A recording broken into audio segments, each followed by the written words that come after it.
Conservative Americans have never met any legal war that they didn't support. Ever. You can't point to one war save for possibly Vietnam and say conservatives didn't support that one.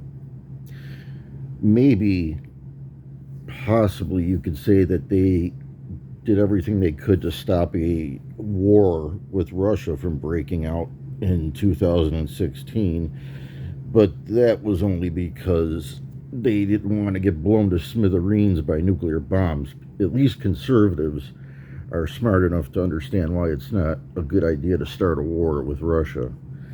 But my point is that they've never supported a war that there has never been any legal war that they didn't support. And that's probably gotten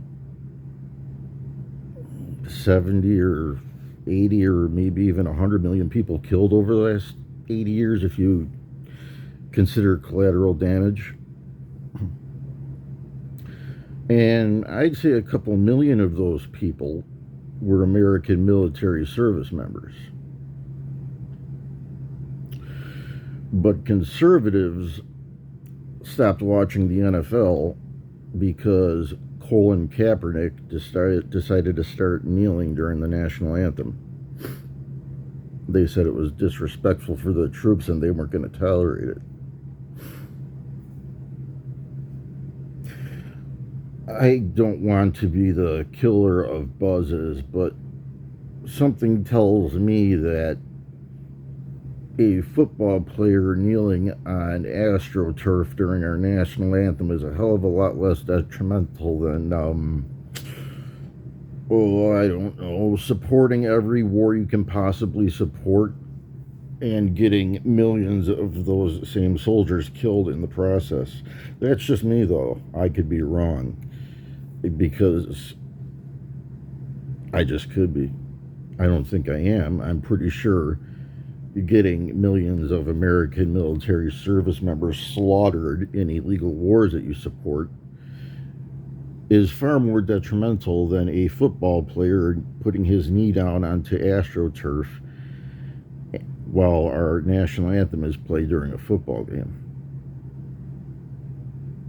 I could be wrong. I've been wrong before. I could be wrong again. But in this particular scenario, I'm going to go ahead and say that supporting every single war one of our presidents can possibly throw at you, save for maybe one or two, is a hell of a lot more detrimental and disrespectful to our troops and our military service members than a professional football player kneeling on AstroTurf during our national anthem is. I could be wrong, though.